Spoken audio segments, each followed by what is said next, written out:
If you don't say, yeah, I don't really want that change, they are going to automatically make these changes. So it is important that you are looking at the dashboard and looking at the recommendation section that refers to the listing updates, and then click review changes and say, no. Oh, the only little tiny nuance that I found was inside of advertising on they are recommending SEO changes in ads. So, and you go inside of an ad group inside of BBC on some campaigns, if the product isn't performing or has a low conversion rate or low click-through rate, it recommends to change the title. What is it that makes an Amazon brand successful? If you take out the cost of goods, you take out the offer, the fact that someone's, bottle looked cooler.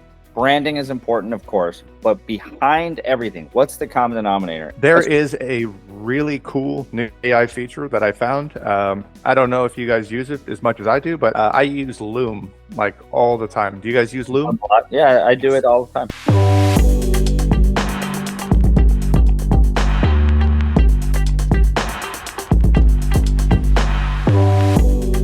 Because obviously our podcast is about the same size as Joe Rogan, so we got to be similar with what we do. We're this close to the same $100 million offer from Spotify. I can almost smell the weed coming off of Joe Rogan. I'm so close to him on size, I can sniff that marijuana smell. Is Joe Rogan like a heavy weed user? Yeah, he likes the pot. He likes the pot. He likes the ganja? He likes the ganj. To each their own. So how have you guys been since last week's episode? You went to Disney World, Michael. So you're Disneyed. I'm Disneyed out, man. I'm Disneyed out for at least another week or two. I'm going back. Yeah, I'm sure you are so excited to go back there. Honestly, I think it was really fun. I think that it's really fun with your 2 or 3 year old. I don't recommend bringing a 3-month-old baby there though. Yeah, that's tough. Yeah, that is tough. I wouldn't say that's a good idea. Like when you have a 3-year-old and a 3-month-old, it's a little bit hot. Like it was. I mean, on the winter time, I think it's better. It was 94 degrees in Orlando, and epically humid because of the storm. Epically humid. It was insane. But my skin was in very good shape because of all the sweat. I just was like in a sauna the entire time. I think I lost like 4 pounds of water weight. Hey, there you go. There you go. You're like cutting weight. So my shirt was just like all of it, just drenched all day, every day. Wow. Nice. So we stopped in AC. Like there's a lot of AC places there. We stopped in AC every about 7 to 8 minutes. And a lot of the rides, some rides, the line is inside of AC. Like the Frozen ride, which of course I had to go to the Frozen ride. And it was inside a beautiful AC building. So we're just sitting there, being cool, waiting for Frozen, looking at all the Frozen stuff. My 3-year-old daughter was freaking out because she loves Frozen. Freaking out, looking at all the Frozen. She loved it. So she had a great time. When we came back home, she was like, "Can we go back?" She wanted to go back. That's cute. That's cute. Yeah, you're right though. 3-month-old, 3-month-old isn't going to get the enjoyment out of it. They're kind of laying down in a stroller the whole time looking up, and when it's really hot, you're constantly blowing a fan on them and trying to keep them happy. Yeah, it's true. I mean, we had 2 fans on the stroller just blasting her all day. So but honestly, she loved it. She was smiling and laughing the entire time. She was looking at all the stuff. She's like, well. It was very cute. That's awesome. Good guys. So a lot's happening in the Amazon world. Man, Bullseye's busy. We're very busy. Any milestones or big things that you guys have been noticing, working on? Just anything significant in the last week that we want the audience to hear, good or bad. There was something. What was the change that happened? There was some kind of cool thing. Yeah, I've got one thing to share. I don't remember what it was though. I was like, I was investigating, but now I forgot what it was. But go ahead, Eric. Maybe it's the same thing. It could be, but mine wasn't that awesome, so it might not be the same. So a few months ago, we were talking about the rollout of the AI. Where they're going to auto change your bullet points and titles and things of that nature to follow TOS. So not much has been said about that or happened, and so life went on. About 30 to 45 days later, you start getting notices on your dashboard that says listing updates, review upcoming listing changes. We're using the power of AI to enrich content of some of your ASINs in your catalog. Review changes before these updates are published. Now, if you don't say, yeah, I don't really want that change, they are going to automatically make these changes. So it is important that you are looking at the dashboard and looking at the recommendation section that refers to the listing updates, and then click review changes and say no. So it is important to do that. And I do know that being a brand owner, being an agency, I mean, time goes on and those little changes can have big effects because, as we know, Amazon's AI doesn't always have our best interest in mind. So it is important, and it is important to check and to just, because your whole strategy is based on keywords, and if they remove those keywords, then you have a problem. So something to be aware of. That, I would say that's more on the negative side. What's the positive news, Michael? The only little tiny nuance that I found was inside of advertising. They are recommending SEO changes in ads now. Do you see that, Eric? I have not. Yeah. So, and you go inside of an ad group inside of BBC on some campaigns, if the product isn't performing or has a low conversion rate or low click-through rate, it recommends to change the title. I like that. And it gives you some suggestions. So, that's very interesting. So I'm sure that you do the same, but I meet with multiple ad reps from Amazon monthly, and they are always talking about listing recommendations and yada yada.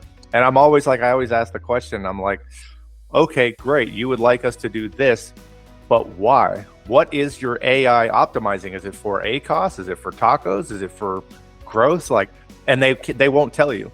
And so I feel that in the background, they're probably working on automating advertising to a level that has not been seen yet. That's probably going to roll out probably soon. But what you just said made me think of that. And I think that it's possible that I think that advertising could be automated within a year or so, or at least a service offered, whether it's good or not. I don't know. But yeah. Could be, yeah. I mean, so there's always so many ways to skin a cat. Like when you're doing keyword research, SEO, optimization stuff, you're looking at, okay, you have high competitive keywords with, 10,000 products that are competing against the same keyword. You have lower and you have easier keywords to target, right? So your title is built on judgment to some degree.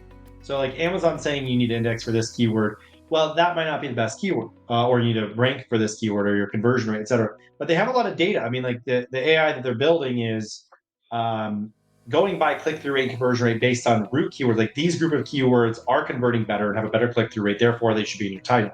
So it makes sense. Like it's basic. It's very basic what I've seen. Now, obviously you have to have a person that uses judgment going, while this keyword is better, produces more sales, and has less competition, so I'm going to put that keyword as the first part of my title. Or this keyword actually is more of a browse keyword, like for instance, the keyword white sneakers, right? Like if someone typed in, or just the word sneakers. If I typed in sneakers in Amazon, it's got probably an 8% conversion rate because I'm just looking for what type of sneaker I want. I have to get ideas first before I type in my official keyword, my long tail keyword. Yep. So now I'm going to type in white sneakers, red laces. That's my long tail. Now I'm specific. The conversion rate of that keyword is 30%. But now let's say I am selling white sneakers, red laces. I put white sneakers, red laces as the first part of my title. Yep. So it's very relevant. It's lower competition. It's more niche.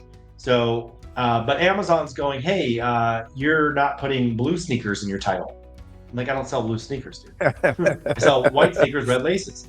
Yeah. So, and you can see that's how it's built out, right? Like, it doesn't have the human judgment element. It can't read your picture and understand what the view of your customer.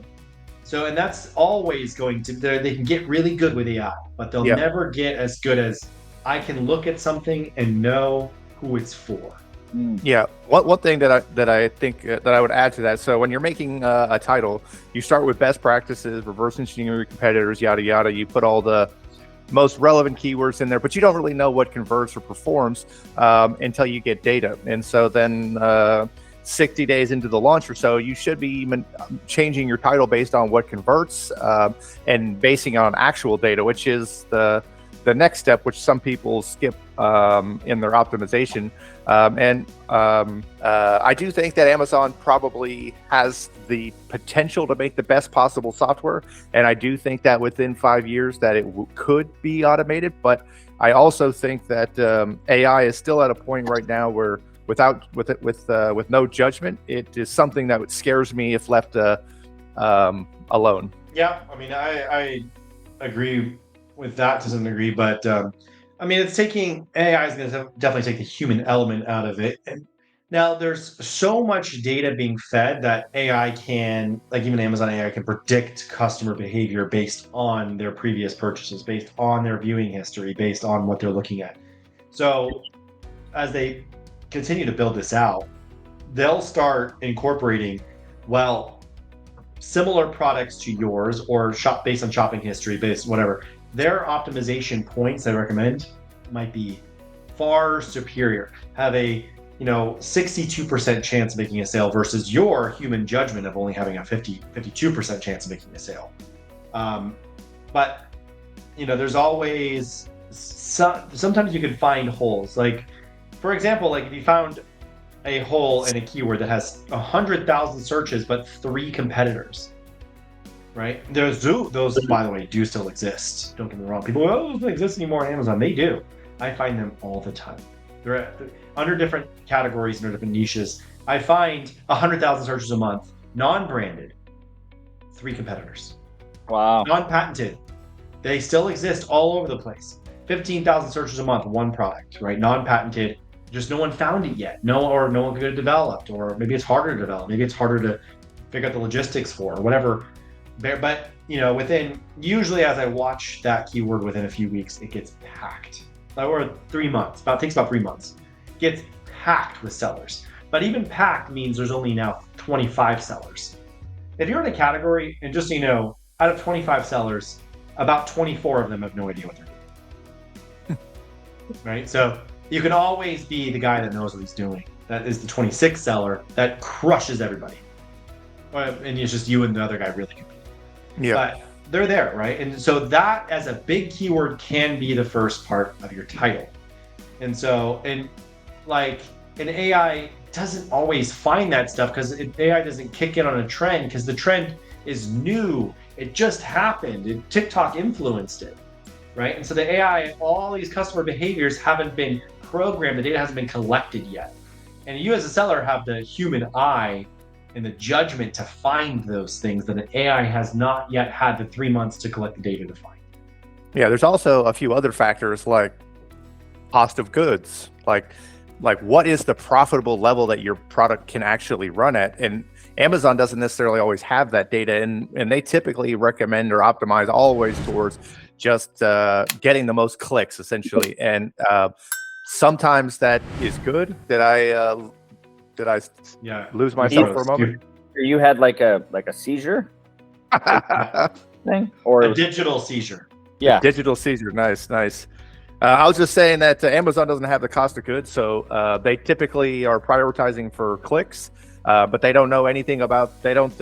Sometimes your listing doesn't convert, and honestly, I'm a big believer that the secret to Amazon lies in the offer and the listing itself, and so. So I think that the AI does have a long way to go. I mean, Amazon wants the clicks because that equals more ad revenue for them, as well as if you have a good offer, it should convert and should be good for the seller. But at the end of the day, ultimately, it's good for Amazon. So I take the recommendations typically with a grain of salt because, in my opinion, they don't always do what's best for the client. What's your thoughts on that? I want to look here, at the end of the day. I was trying to think about recently, what is it that makes an Amazon brand successful? If you take out the cost of goods, you take out the offer, the fact that someone's, bottle looked cooler. Branding is important, of course, but behind everything, what's the common denominator? And it's going into an area that you know well. And I think that if you already have an education in a certain area, or you are an avid XYZ, that is an area that you will probably succeed at more than an area you don't know. I was just talking to a lady who's a boater. She does like boating classes. She teaches boating safety. She knows boating. And she launched a brand that sells boating accessories. And her reviews are incredible. Why are they incredible? Because she knows the market. She is her own customer. And that's what she said. She's like, I am my own customer. I know what I want. Okay. She doesn't give a shit about what other brands are launching in the category. She doesn't care because her brand is truly from the heart and it's something she knows and knows well. So that at the end of the day, and people could say, oh, I love dogs. I'm going to launch a dog brand. Okay. I'm talking. You can build an audience based on that too. But I'm not talking about something you love. Like everybody can say, I love sandwiches. I'm going to launch a sandwich. You know, someone has to really love sandwiches. Like shit, I love sandwiches. Like, I love egg rolls. I love egg rolls so much. You know, egg rolls are great. Egg rolls are amazing. But I do think that the main thing is where you actually have beyond a cursory knowledge, not a dilettante knowledge, like something you really know really well. Now, there's obviously a lot of people out there, unfortunately, in our society who don't know anything very well. They know a lot of things barely. They're dilettantes, okay? They know a little bit about this, a little bit about that, and that those people will have a hard time launching brands. I find the people that do well with brands are the people who are obsessed with a specific subject or category, whether it's health, beauty, pet, and I mean obsessed. Those people are going to launch good brands in those categories because they're going to get the branding right. They're going to get the target audience right. They're going to get the formulation right. They're going to get it all right. And yeah, I totally agree. That's the key thing here is that people need to like do what they know. Yeah, people have to be experts in an area to make a good product because they understand the gaps and the holes that are missing in the existing marketplace for that particular product, and they came in there with their experience and expertise, and they created a product to fill the gap, and that's just kind of complements what you just said. So I totally agree. Well, those are the best brands. They take something and they improve. They leave the world better than when they found it. You know, so they take something and they improve. Preach on, Michael. Right? Yeah. I'm gonna cry. But those are the brands that inspire people. Those are the brands that like they're solving a problem. They're making something better and improved. They're solving their own problem. That's the point. They're solving their own problem and everybody else's, right? They're like, oh, this is a problem. This sucks. Like, you know, there's no the way that the boats accessories are. Like, you can't do this, you can't do that. Yeah. They're solving that, and of course, it's going to work. And you can also build an audience based on that. You can build a following. You can build a huge email list because you know so much about it. So if you are just an Amazon seller going to buy some toys or some gimme hujit from China and selling it because you think it'll make a bunch of money, but you have no passion behind it, you don't know anything about it. Nope. It's just I see people trying to do that all the time, and they're just, you know, and you know what? Some people actually make it. Like some people do hit upon something and they start selling, but you know what? Eventually, they get a bunch of one-star reviews or something happens that is, and then they eventually learn to be passionate about it. I've seen that happen. They're like, I'm just going to launch these supplements or these whatever, and then these electrolytes, and then they're like, whatever. But it accidentally takes off, and then they're like, oh, then they've learned a lot about it, right? They start actually becoming passionate. They have to. They have to get fueled by it.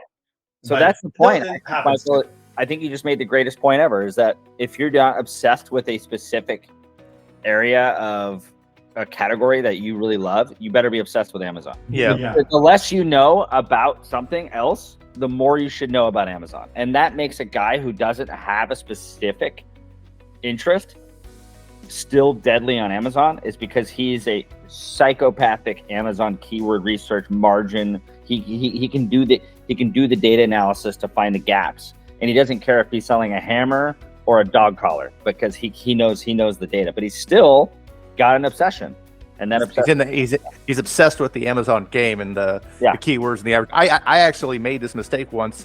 I love going to coffee shops and drinking coffee, so I actually bought 50% in a coffee shop, but I realized that drinking coffee at a coffee shop isn't the same as running a coffee shop, and it's a very different experience. So it was short-lived necessarily. So I totally understand. That's like me saying I love egg rolls, and I'm like, they're kind of hard to make. All right, You go sell egg rolls. I'm out. That's so funny. Yeah, it's true, man. And I had a really good chat. I think I could add a little value here. Maybe do a 60-second reel. I had the privilege of meeting a gentleman from TikTok. He found out about our other business, Celico's little TikTok creator program that we got, which is very small, very hush hush, but he found out about it. And he jumped on the call and he was like, I'm really excited to meet you guys. And I was like kind of surprised because, literally we're like tiny and we've done like 8 campaigns, right? He's like, I'm really excited to meet you guys. And he's like, the reason why I'm so excited to meet you guys is because you guys solve a few problems. You have an audience. You have a audience you can control. And I have found, based on the brands I manage, so he's a brand manager within TikTok. He manages brands, but he's actually not a consultant. He's literally a TikTok employee. And he manages brands in the tea, coffee, and beverage space. That's his category. And he's like, I found that the TikTok algorithm favors people that do multiple products in a specific category, multiple posts in a specific category. So what I want to do is saturate your audience with beverages so that each campaign does better than the one before. Okay. Because they're doing more and more beverage products. So therefore they're going to get relevant. Yeah, more relevant and virality. So he's basically like, are you cool with taking on a bunch of beverages? And I'm like, am I getting paid? Yeah. Okay, good. I mean, I'll Benjamin say, I don't have integrity. Let's go. Right. So we had a great call, man. I'm serious, dude. It was awesome. But, we got a little golden nugget. TikTok favors relevance on a category. So when a creator is, for lack of a better word, kind of selling their soul to every brand that comes in, and one moment is selling a toothpick, and the next moment selling dog leashes, and the next moment is selling deodorizer, TikTok's like, meh. But if someone is like really doing creatives on a specific category, TikTok actually thinks that's better because that person's speaking to an audience and they're being consistent, and that's when they start to go viral. So I'm like, holy crap, this is an interesting concept. We could take our groups and actually subgroup them eventually when it gets big enough. I could have beverage, supplements, beauty. Get it now. And you're part of group C, and you only get home goods and accessories. Cool. Love it. Oh yeah. You're part of group B. You only get skincare, hair care, beauty. That's your thing. And so I just wanted to put that out there for anybody doing TikTok shop. Right now, for me, it's theoretical, but that's what he told me, and that's what he found is empirical for him. Well, I'd like to just say that this part of the episode was promoted by TalkSuite.com. Please subscribe and get all your data today. Too bad I don't have a website, so people okay. Website, and all they're going to see is a big FU. Coming soon, TalkSuite.com. Well, here's what's happening. Here's what's happening. TalkSuite is going on ice. Remember we were going to sell Celico, guys? Yep. We decided not to. Okay. And we fixed the issues with Celico that was inherently causing us to want to sell. So that's good news. Okay. We had to spin off another agency because we didn't want to sell the stuff we were doing over there with Celico. Now that Celico's not selling, TalkSuite's going on ice, and we are within Celico and soon to be on the Celico dashboard, TikTok creator posts.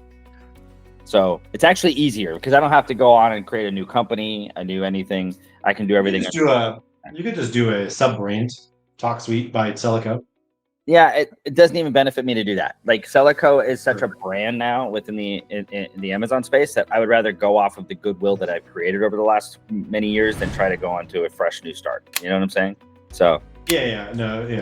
Just stay in your lane. And it fits the model. Celico helps you sell shit.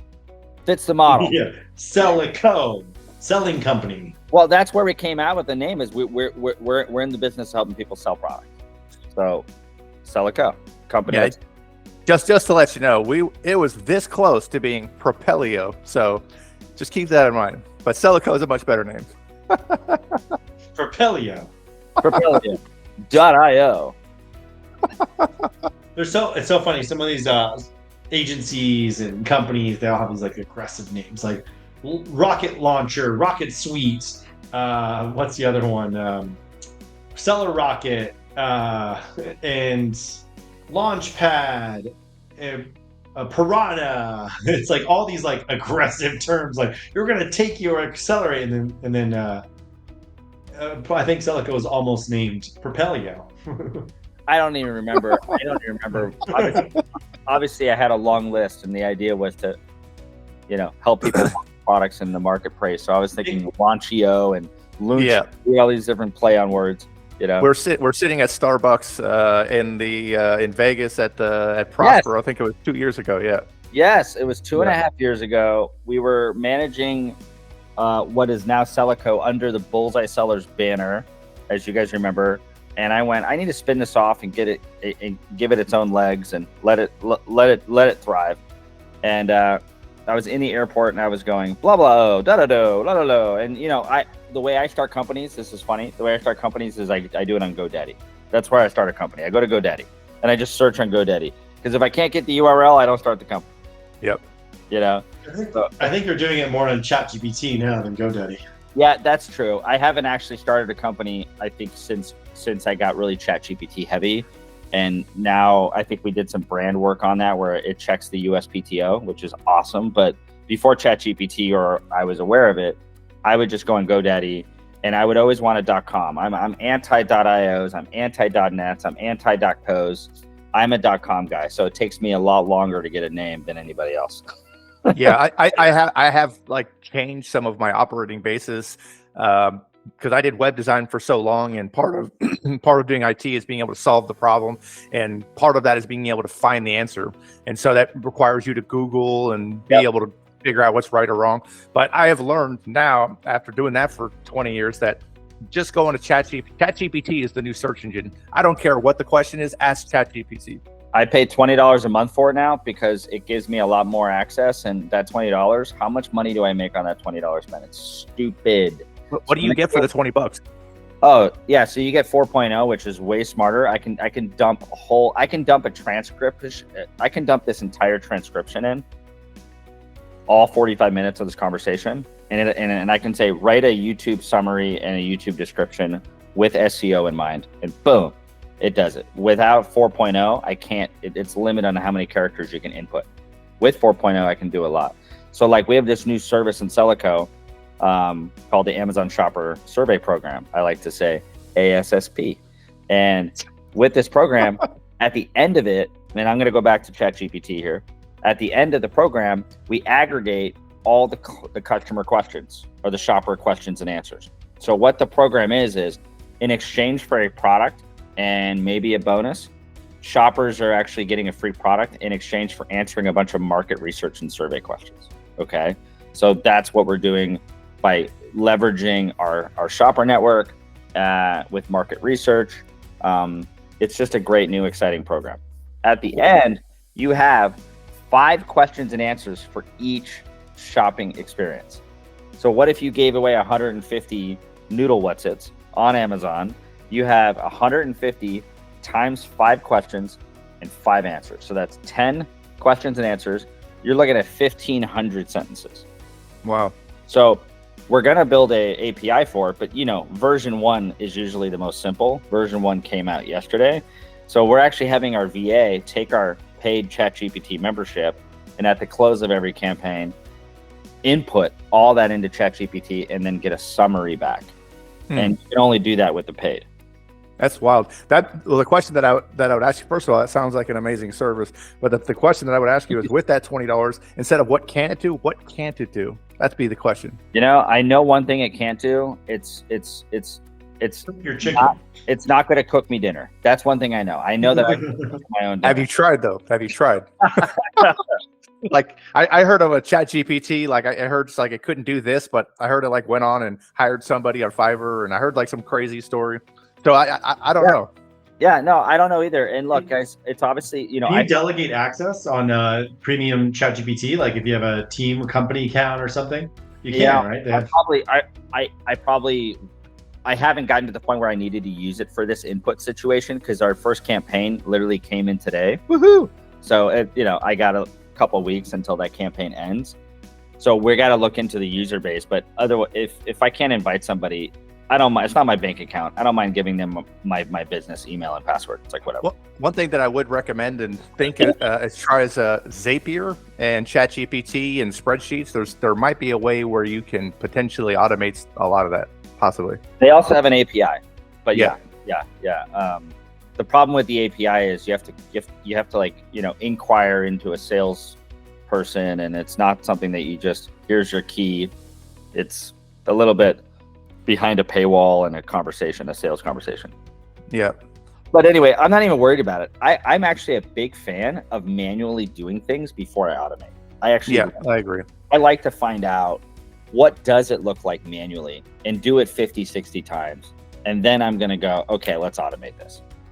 Yeah. You can't manage what you can't do. I Right. totally And agree. I don't like automating something I don't know what the process is. And you're probably going to do a bad job automating it anyway because you don't know what the process is. I automate and build programs based on things that we're doing on a repetitive basis. Yep. So like if we have to input, like I use Zapier for a lot of things, including like if I'm doing a bunch of work that needs logs, and then I need the logs to be transferred and also transcribed better, more clear, more elaborate details. I use Zapier, and we'll use ChatGPT to do stuff like that. So that way, when I have a log so I can look at, like, let's say Amazon change log, right? Like any title changes, image changes, blah blah blah, anything done, and then that goes into a bigger log. Then I use Zapier to integrate the two things. But it's you can automate a lot of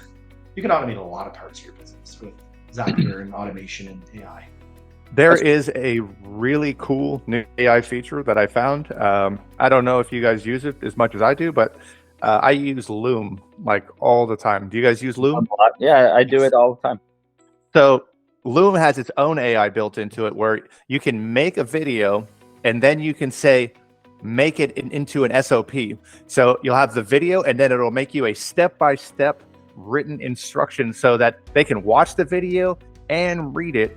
And it does it instantly. It is incredible. If you haven't tried it, Loom AI is it's better than Scribe. I don't know if you played with Scribe. Scribe was pretty amazing as well. But Loom AI, because a lot of times, I mean, when you're trying to tell your team how to do something, you're like, the best practices would be to make a SOP, but you also kind of want to give a video so that you can they can see your screen and kind of speed the process up. But if you can make the video and then the Loom makes the SOP and you don't have to type anything, man, that saves you so much time. It's incredible. If you haven't tried it, I definitely would play with that. Oh, you had me at SOP.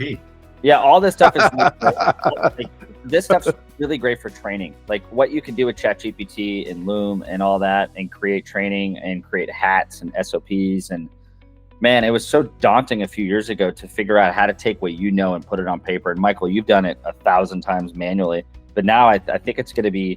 That's where I think ChatGPT is going to be a huge help. Is you basically recording your voice into ChatGPT or into Loom in this case, and making it a step-by-step process, and making it, instead of just gibberish coming out of your stream of consciousness, turning it into something that can be followed, which is awesome. Not to mention their auto edit feature on Loom, like it's amazing.